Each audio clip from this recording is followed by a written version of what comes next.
Hello बच्चों, online classes में आपका स्वागत है। पिछले वीडियो में हमने पाठ संख्या 1 पर आधारित कुछ आंकिक प्रश्नों को हल किया था और उसके आगे के आंकिक प्रश्नों को हमें आज देखना है। तो इसके आगे के आंकिक प्रश्नों देखिए, हमारा उद्देश्य जो है वो केवल इन आंकिक प्रश्नों को पूरा करना मात्र नहीं है, हमारा उद्देश्य है इन्हें सीखना। क्योंकि हालांकि आपके एग्जाम में आंकिक प्रश्न जो पूछे जाते हैं, न्यूमेरिकल्स जो पूछे जाते हैं, वो लगभग 8 से 10 नंबर के ही पूछे जाते हैं, लेकिन फिर भी हमें ये सारे हम आंकिक प्रश्न देख रहे हैं क्योंकि हमारा उद्देश्य ये है कि हम इन्हें सीख सके ताकि आगे हमारे काम में आ सके। ठीक है। अब आपके ही एक साथी हैं रवि कुमार, और उनका एक प्रश्न था कि वस्तुनिष्ठ में 12वां जो प्रश्न था आपने बताया था वो दोबारा बताइए एक बार। तो वस्तुनिष्ठ में जो 12वां प्रश्न है उसके बारे में हम चर्चा करते हैं। हमें बोला गया है कि एक इलेक्ट्रॉन और एक प्रोटॉन के बीच की दूरी 1 एंगस्ट्रॉम है, तो इस निकाय का द्विध्रुव आघूर्ण ज्ञात कीजिए। एक इलेक्ट्रॉन और एक प्रोटॉन, ठीक है ना। वस्तुनिष्ठ में 12वां क्वेश्चन है, मतलब एमसीक्यूज जो होते हैं ना, मल्टीपल चॉइस क्वेश्चंस जो है उनमें 12वां प्रश्न है। ठीक है। एक इलेक्ट्रॉन और एक प्रोटॉन, इलेक्ट्रॉन और प्रोटॉन दोनों पे आवेश का परिमाण समान होता है और प्रकृति विपरीत होती है। इलेक्ट्रॉन पे उतना ही आवेश माइनस में होता है, प्रोटॉन पे उतना ही आवेश प्लस में होता है। तो आवेशों का परिमाण समान है और प्रकृति विपरीत है, मतलब द्विध्रुव बन सकता है। और उनके आवेशों का जो परिमाण है, इलेक्ट्रॉन और प्रोटॉन के आवेशों का परिमाण कितना होता है? 1.6 गुणा 10 की घात माइनस में 19 कूलम। इनके बीच की दूरी आपने ले ली 2a, लेके चलते हैं हम लोग। द्विध्रुव की लंबाई जो हमें कितनी रखी है? 1 एंगस्ट्रॉम, तो ये हो गया 10 की घात माइनस में 10 मीटर। ठीक है। और द्विध्रुव आघूर्ण P का मान हमारे पास में क्या होता है? Q इंटू में 2a, और Q का मान हमारे पास में हो गया 1.6 गुणा 10 की घात माइनस में 19 गुणा 2a का मान हो गया हमारे पास में 10 की घात माइनस में 10 है, तो ये आ जाएगा 1.6 गुणा 10 की घात माइनस में 29 कूलम इंटू मीटर, या फिर डिवाइड। ये हो गया हमारे पास में वस्तुनिष्ठ में प्रश्न संख्या 12। ऐसे ही अगर आपको किसी और प्रश्न में दिक्कत लगती हो, तो चाहे वो वस्तुनिष्ठ प्रश्न हो चाहे वो न्यूमेरिकल्स में से हो, कोई सा भी हो, अगर आपको किसी और प्रश्न में दिक्कत लगती है तो आप कमेंट सेक्शन में उसको बता सकते हैं, मैं आपको दोबारा से बता दूंगी। ठीक है। अब हम आगे देखते हैं।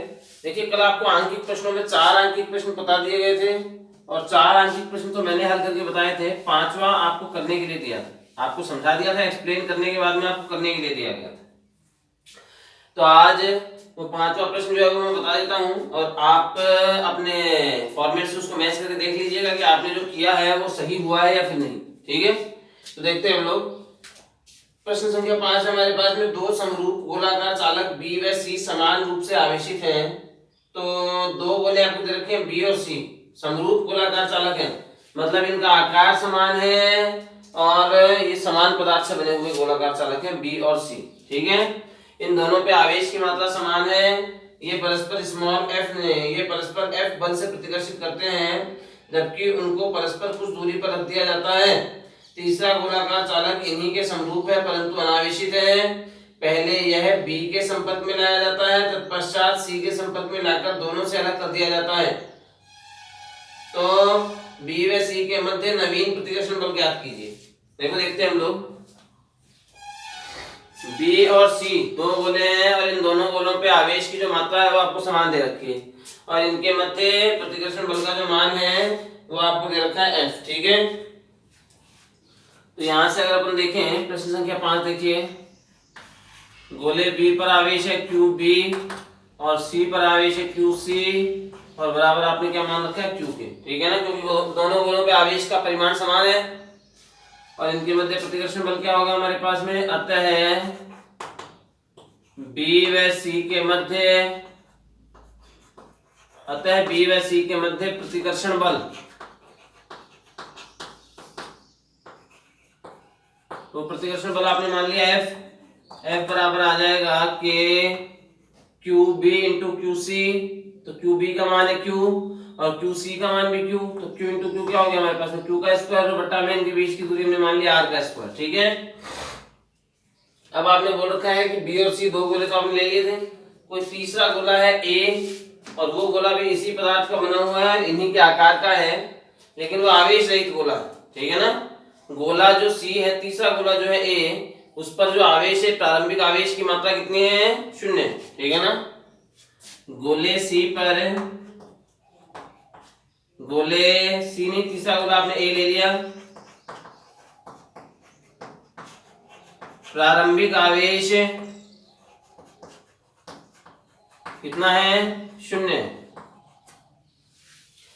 अब आप इस गोले सी को किससे स्पर्श करवाते हो, पहले तो बी से, और उसके बाद में आप इसको सी से स्पर्श करवाते हो, उसके बाद में दोनों से इसको हटा देते हो, और इन दोनों गोलों की बी और सी के बीच की दूरी में कोई परिवर्तन नहीं किया आपने। तब देखिए ए को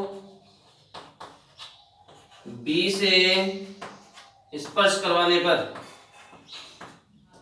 और आपको पता है कि ये समान आकार के हैं, आपको ये पता है कि दोनों गोले समान आकार के हैं, समान पदार्थ के बने हुए हैं, और यदि दो समान आकार के समान पदार्थ के बने हुए चालकों को परस्पर स्पर्श करवाया जाता है तो उनके आवेशों का जो वितरण है वो एक समान रूप से हो जाता है, उन दोनों पर आवेश एक समान रूप से वितरित हो जाते हैं। तो सी पे जो ए पे जो प्रारंभिक आवेश था वो 0 था, लेकिन अब जो ए पे आवेश हो गया वो ए डैश हो गया। भाई ए पे आवेश स्पर्श करवाने पे ए और बी दोनों पे आवेश की मात्रा समान हो जाएगी, और ये समान मात्रा कितनी होगी, इन दोनों का जो टोटल आवेश है वो आधा आधा हो जाएगा दोनों पे। तो ए पे स्टार्टिंग में आवेश कितना था 0, प्लस बी पे आवेश था q और अपॉन में 2, तो बराबर कितना आ गया हमारे पास में q अपॉन 2। ठीक है, ये आ गया हमारे पास में। अब आप इसको b से हटा देते हो और इससे स्पर्श करवाते हो c से, तो a को c से स्पर्श करवाने पर, ए को सी से स्पर्श करवाने पर हमारे पास में ए पे आवेश और सी पे आवेश बराबर बराबर वितरित हो जाएगा। ए पे आवेश क्यू ए डबल डैश ले लिया आपने और सी पे आवेश क्यू सी डैश ले लिया आपने, और ये क्या आ जाएगा, अब जब आपने ए को इस सी से स्पर्श करवाया है तो उस समय इस ए पे आवेश कितना था q/2 प्लस सी पे आवेश था q और अपॉन में 2, तो कितना हो गया 3q/2 हो गया ना, इसमें 2 का भाग देते हो आप तो कितना हो जाएगा 3/4q। ठीक है, दोनों गोलों पे बी और सी पे हमें आवेश का मान मिल गया, तो इनके मध्य जो नवीन बल है उसका मान ज्ञात किया जा सकता है। ठीक है ना, अतः बी व सी के मध्य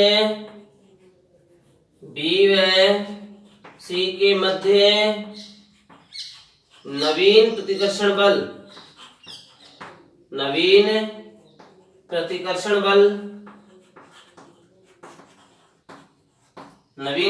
अगर हम देखें तो F हो गया हो, बराबर हमारे पास में आ जाएगा K, और Q1 की जगह B पे आवेश कितना है अभी QB डैश, और C पे आवेश है QC डैश, और बट्टा में दूरी उतनी है R का स्क्वायर, तो यहां से हो गया K अपॉन में R का स्क्वायर, QB डैश का मान हमारे पास में कितना है q/2 इंटू QC डैश का मान हमारे पास में 3/4q, तो यहां से F डैश मान लो अभी बल, तो F डैश बराबर आ गया 3/8, तो यह अलग आ गया K Q का स्क्वायर और बट्टा में R का स्क्वायर, तो F डैश बराबर आ गया 3/8 KQ square upon R square, इसका मान है F का प्रारंभिक बल का मान है, मतलब इस स्थिति में जो बल है वो अपने प्रारंभिक बल का कितना गुना हो जाएगा 3/8 गुना हो जाएगा। समझ गए आपने बात को, ये हो गया हमारे पास में प्रश्न संख्या 5। ठीक है, अब छठा प्रश्न देखते हैं हम लोग, हमें क्या बोला गया इस प्रश्न संख्या 6 में, 4 बिंदु आवेश 2 सेंटीमीटर भुजा वाले वर्ग के कोनों पर रखे गए हैं, वर्ग के केंद्र पर विद्युत क्षेत्र की तीव्रता का परिमाण और दिशा ज्ञात करने के लिए हमें कहा गया है, और Q का परिमाण आपको दे रखा है 0.02 माइक्रोकूलम। चलो देखेंगे, कोई दिक्कत की बात नहीं है, 2 सेंटीमीटर भुजा दे रखी है हमें इस वर्ग की। ठीक है, देखते हैं 4 बिंदु आवेश हैं जिनमें से प्रत्येक को आपने 2 सेंटीमीटर भुजा के वर्ग के कोनों पर रखा है। ठीक है, इनके कारण से वर्ग के केंद्र पर उत्पन्न होने वाले वर्ग के केंद्र पर उत्पन्न विद्युत क्षेत्र की तीव्रता का परिमाण हमें ज्ञात करना है और दिशा हमें ज्ञात करनी है। चलो देखते हैं प्रश्न संख्या 6। जैसे ये हमें एक वर्ग दे रखा है,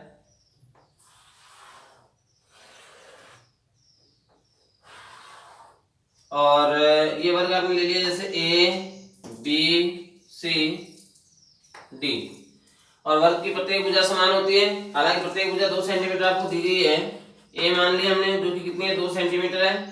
प्रत्येक भुजा ए होगी क्योंकि वर्ग की प्रत्येक भुजा समान होती है। इसके चारों शीर्षों पे आपने 4 आवेश रख रखे हैं और उनके परिमाण आपको दिए गए हैं माइनस में 2q प्लस में 2q, माइनस में 2 और प्लस में 2, ठीक है ना। तो यहाँ पे हमारे पास में आवेश का परिमाण दिया गया है माइनस में 2q और यहाँ पे है प्लस में 2q, यहाँ पे है माइनस में q और यहाँ पे है प्लस में 2, ठीक है।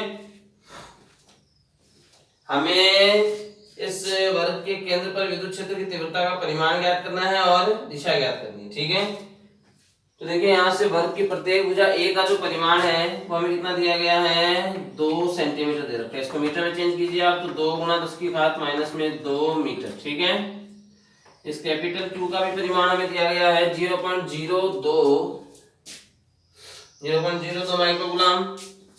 कैपिटल Q का मान है हमारे पास में 0.02 माइक्रोकूलम। तो 0.02 माइक्रोकूलम मतलब हो गया 10 की घात माइनस में 6 कूलम।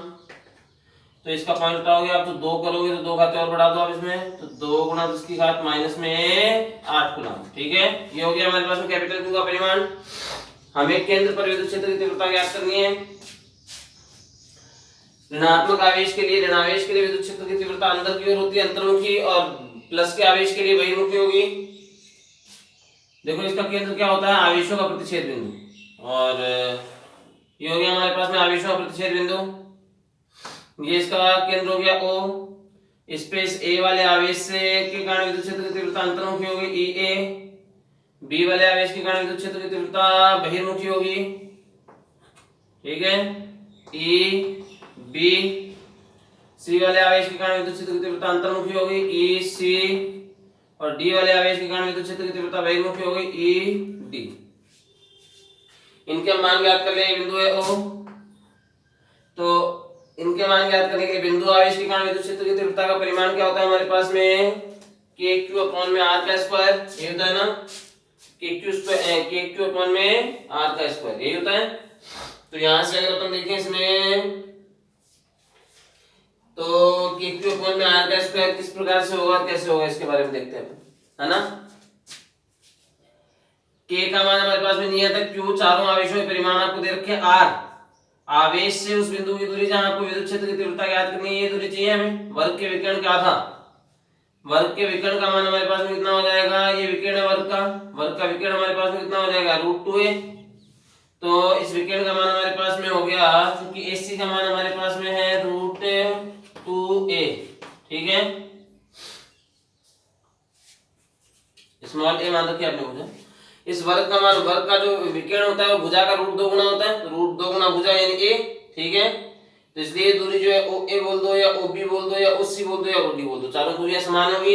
इसलिए OA बराबर होगा OB के बराबर होगा OC के बराबर होगा OD के बराबर हो जाएगा R मान लिया अपने दूरी को, ये कितना आ जाएगा √2a और बट्टा में 2, तो इसका आधा कर दो आप तो कितना आ जाएगा a अपॉन में √2, ठीक है।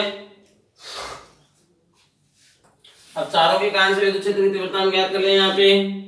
तो अतः ए वाले आवेश के कारण से विद्युत क्षेत्र की तीव्रता आपने क्या मानी है EA, और बराबर हमारे पास में कितना आ जाएगा, EA का मान आ गया हमारे पास में K, Q का मान हमारे पास में कितना है 2Q, माइनस में है, हालांकि ये देखो ए वाले आवेश पे परिमाण माइनस में है, लेकिन ऋणात्मक चिन्ह की नहीं लिखा जाता है सदिश राशि गणना के समय, क्योंकि दिशा बताने काम में आएगा, वो हम अलग से लिख देंगे, ठीक है। तो यहाँ से अगर हम देखें तो K इंटू में आवेश का परिमाण तो 2Q और अपॉन में इनके बीच की दूरी, इस आवेश की इस बिंदु से दूरी ये है ना, वो A, इसका मान आपने R मान रखा था, कितना था A बटा √2, तो A बटा √2 का स्क्वायर, और इसकी दिशा जो है हमारे पास में अंतर्मुखी O से A की तरफ है, OA के अनुदिश। तो यहाँ से EB का मान अगर हम देखें यहाँ से तो K इंटू में B पे जो आवेश का परिमाण है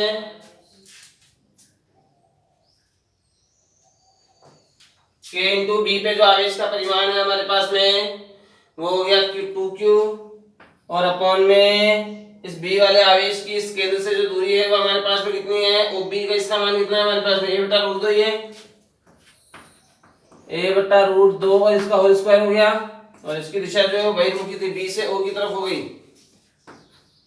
बी ओ के अनुदिश, ठीक है, या फिर बी ओ के अनुदिश बोलते हो आप इसको, आप ओ ए बोला था ना आपने, ओ से ए की तरफ, ऐसे है ना, इसको आप सी ए भी तो बोल सकते हो, एक ही बात है, ताकि आपको दिक्कत ना आए। सी ओ के अनुदिश है, और इसमें आपने बी ओ बोला था तो बी डी भी तो बोल सकते हो आप इसको, बी डी के अनुदिश कर दो इसको, ठीक है। ऐसे ही सी वाले आवेश के कारण विद्युत क्षेत्र की तीव्रता देखें, के इंटू में आवेश का परिमाण क्यू है प्लस में, हालांकि माइनस क्यू है लेकिन हम परिमाण लेते हैं तो क्यू है वो, तो अपॉन में दूरी हो गई इसकी ओ से कितनी दूरी है, a/√2 और इसका स्क्वायर, और इसके लिए विद्युत क्षेत्र की तीव्रता अंतर्मुखी होगी ओ से सी की तरफ या फिर ए से सी की तरफ, हो गया हमारे पास में एसी के अनुदिश। फिर आगे अगर हम देखें इसमें ऐसे ही डी वाले आवेश के कारण से विद्युत क्षेत्र की तीव्रता हमारे पास में आ जाएगी के इंटू आवेश का परिमाण तो क्यू अपॉन में a/√2 का होल स्क्वायर इंटू में दूरी हो गई बहिर्मुखी ईटी ओ से बी की तरफ या फिर डी से बी की तरफ, डी बी के अनुदिश, ठीक है। अब यहां से अगर अपन देखें तो आप देखिए ई सी और ई ए, इनमें से कौन सी विद्युत क्षेत्र की तीव्रता ज्यादा है, ई ए और ई सी दोनों विपरीत है ना, विपरीत है, ज्यादा में से कम घटाना पड़ेगा आपको, तो ज्यादा में से कम देखिए आप, ई ए का ये परिमाण है, ई सी का मानिए के की जगह के है और बट्टा में दूरी भी समान है, यहाँ पे 2q है यहाँ पे q है, तो ये ज्यादा हो गया ई ए ज्यादा है, तो ई ए में से आप ई सी हटा दीजिए, परिणामी मिल जाएगा आपको। उस परिणामी की दिशा कौन सी तरफ होगी, ज्यादा वाले की दिशा में, ई ए और ई सी का जो परिणामी है वो ज्यादा वाले की दिशा में होगा, और ज्यादा कौन सा था, ई ए था, इसकी दिशा में हो गया हमारे पास, है ना।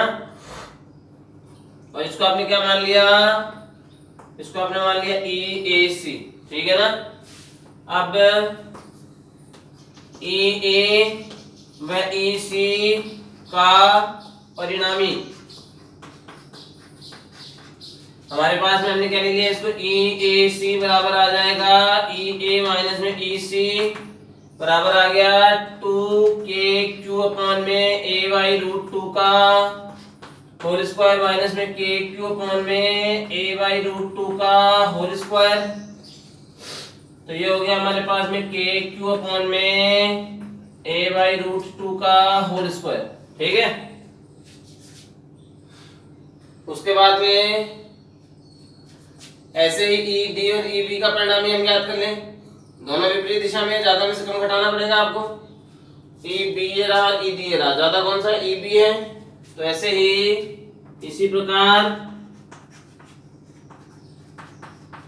ई बी व ई डी का परिणामी इस, अच्छा ई ए सी का जो परिणाम, ए और सी का जो परिणामी था, इसकी दिशा ए वाले की दिशा में आएगी, ऐसे मतलब सी से ए की दिशा में, सी ए के अनुदिश आई है इसकी दिशा, ठीक है। और बी और डी का परिणामी आपने ले लिया, ई बी डी बराबर आ जाएगा, ज्यादा है ई बी, उसमें से आपने कम कर दिया ई डी, तो ई बी का मान हो गया 2k/q अपॉन में a/√2 का होल स्क्वायर माइनस में k/q अपॉन में a/√2 का होल स्क्वायर, तो इसको जब आप हल करते हो तो आपको मिलता है k/q अपॉन में a/√2 का होल स्क्वायर, और इसकी दिशा भी ज्यादा वाली की तरफ होगी, और ज्यादा कौन सा है, बी वाला, तो इसकी दिशा में, इसकी दिशा हो गई ई बी डी, है ना, तो बी डी की दिशा में हो गया ये किसके अनुदिश हो गया, बी डी के अनुदिश। तो यहां से अगर अपन देखें तो अब यहाँ पे बी और डी, ई बी डी और ई ए सी दोनों के देखो परिमाण जो है वो समान है, तो परिमाण समान है, तो अगर हम देखें इसमें, इसलिए ई बी डी बराबर है ई ए सी के, और बराबर आपने मान लिया ई डैश के, और बराबर है हमारे पास में k/q अपॉन में a/√2 का होल स्क्वायर, ठीक है। अब इन दोनों के बीच में जो एंगल है, ये वाला एंगल ये कितना है, 90 डिग्री का है। ये दो सदिश हैं जो कि दोनों के दोनों 90 डिग्री पे झुके हुए हैं, तो अगर ये दोनों किसी कोण पर झुके हुए तो इनका परिणामी कैसे ज्ञात करोगे आप? Root A square plus B square plus 2ab cos theta. तो यहां से अब EAC व EBD का परिणामी जो कि हमने मान लिया E बराबर रूट ए, यानी पहला सदिश क्या हो गया? EAC का स्क्वायर प्लस EBD का square plus 2EAC EBD into cos 90। कोस 90 की वैल्यू 0 होने का से ये तो 0 हो गया, ये बचेगा क्या? तो आ गया रूट, अब EAC किसके बराबर है? E डैश के, तो ये हो गया E डैश का स्क्वायर प्लस E डैश का स्क्वायर, तो 2E डैश का स्क्वायर हो गया, इसका मान हो जाएगा रूट 2E डैश। यहाँ से E का मान आ गया हमारे पास में रूट 2 इंटू E डैश का मान हमारे पास में कितना है कि Q अपॉन में इसका स्क्वायर करो आप, तो ये हो जाएगा A का स्क्वायर बटा में रूट 2 का स्क्वायर 2, तो ये 2 चला गया ऊपर है, तो हमारे पास में विद्युत क्षेत्र की तीव्रता का परिमाण कितना आ गया? 2 रूट 2 KQ अपॉन में A का स्क्वायर, और इनका जो परिणामी है EAC था ये, वो इस दिशा में आ जाएगा। ठीक है ना, समझ गए आप मेरी बात को? ये आ गया हमारे पास में परिणामी विद्युत क्षेत्र का मान। तो परिणामी विद्युत क्षेत्र बिंदु O पे हमारे पास में कितना आया है कि 2 रूट 2 KQ अपॉन में A का स्क्वायर। ठीक है ना, अब हमें Q का मान दे रखा है, हमने अभी लिखा था Q का मान तो हमारे पास में था 2 गुणा 10 की घात माइनस में 8 कूलम, और A का मान था हमारे पास में 2 सेंटीमीटर, यानी कि 2 गुणा 10 की घात माइनस में 2 मीटर। ठीक है, ये लिखते हैं हम लोग।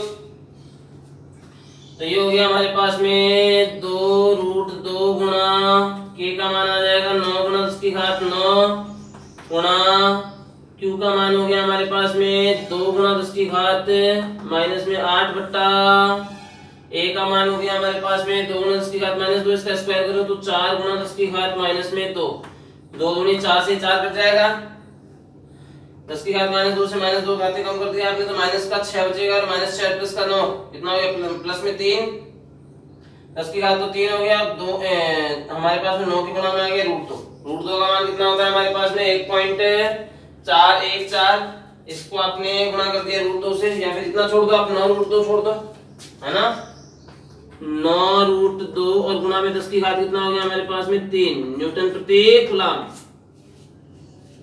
ठीक है, तो ये हो गया हमारे पास में परिणामी विद्युत क्षेत्र की तीव्रता का मान। ठीक है ना, अब आगे देखते हैं हम लोग इसमें क्या होगा, किस प्रतिरूप में होगा। सर यहाँ देखिए आपने A का मान लिखा था 2 गुणा 10 की घात माइनस 2, इसका स्क्वायर किया आपने, 2 का स्क्वायर 4 और 10 की घात माइनस 2 का स्क्वायर हो गया माइनस 4, 4 घातें कम करो तो माइनस में 4 आ गया, 9 में से 4 घातें कम करो यहाँ पे 5 आएगा। ठीक है, ये था हमारे पास में वर्ग के केंद्र पर परिणामी विद्युत क्षेत्र का मान। आपको बोला गया है कि विद्युत आवेश है कैपिटल Q परिमाण का, उसके दो भाग किए गए हैं Q1 व Q2, और इनको स्मॉल r दूरी पर रखा गया है। हमें बोला गया है कि दोनों के मध्य प्रतिकर्षण का जो प्रतिकर्षण बल है उसका मान अधिकतम होने के लिए क्या शर्त हो सकती है? 2 बिंदु आवेश दे रखे हैं, एक बिंदु आवेश था हमारे पास में कैपिटल Q परिमाण का, उसके आपने 2 भाग कर दिए Q1 और Q2, और ये 2 भाग करने के बाद में आपने इनको परस्पर स्मॉल r दूरी पर रख दिया।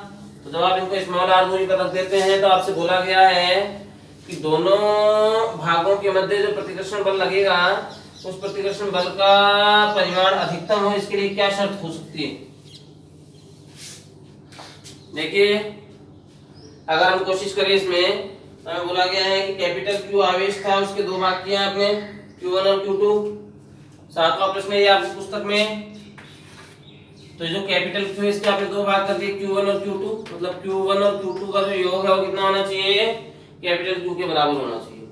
तो यहाँ से आप अगर Q2 का मान ज्ञात करना चाहें तो Q2 का मान हमारे पास में कितना हो सकता है? Q माइनस में Q1, फिर इनको आपने r दूरी पर रख दिया तो इनके मध्य जो प्रतिकर्षण बल है उसका मान आपने F ज्ञात कर लिया, इसलिए Q1 व Q2 के मध्य प्रतिकर्षण बल, Q1 व Q2 के मध्य प्रतिकर्षण बल, ये जो प्रतिकर्षण बल है ये आपने मान लिया है बराबर आ जाएगा K Q1 Q2 अपॉन में r का स्क्वायर, तो ये हो गया K Q1 Q2 का मान हो गया Q माइनस में Q1 और बट्टा में R का स्क्वायर। तो यहाँ से अब अगर हम देखें इसको तो अंदर गुणा कीजिए आप K Q1 Q अपॉन में R का स्क्वायर माइनस में K Q1 का स्क्वायर अपॉन में R का स्क्वायर। ठीक है, तो यहाँ से अगर अपन देखें इसमें अधिकतम प्रतिकर्षण बल के लिए हमें देखना है, अधिकतम प्रतिकर्षण बल के लिए हमें देखना है। तो यहां से अगर अपन देखें अधिकतम प्रतिकर्षण बल के लिए, अधिकतम प्रतिकर्षण बल के लिए हमारे पास देखो ये किसके पदों में है, मान Q1 के पदों में है ना। तो इस बल का Q1 के सापेक्ष जो वर्धमान ह्रासमान की एक प्रश्नावली आप पढ़ेंगे मैथ के अंदर, उसमें आएगा ये अधिकतम प्रतिकर्षण बल के लिए। चूंकि Q1 के पदों में है तो इसका Q1 के सापेक्ष अवकलन शून्य होना चाहिए। अगर ये Q2 के पदों में होता तो इसका Q2 के सापेक्ष अवकलन कितना होना चाहिए था, शून्य होना चाहिए था। तो इसका ये जो बल आपने ज्ञात किया है इसके Q1 के सापेक्ष हम लोग अवकलन करते हैं। तो Q1 के सापेक्ष इसका जो अवकलन है dF by d Q1 बराबर हो गया d by d Q1 into F का मान हो गया हमारे पास में K Q1 Q अपॉन में R का स्क्वायर माइनस में K Q1 का स्क्वायर अपॉन में R का स्क्वायर बराबर होगा हमारे पास में 0 के, ये अवकलन हो गया 0। तो आप अवकलन कीजिए इसमें।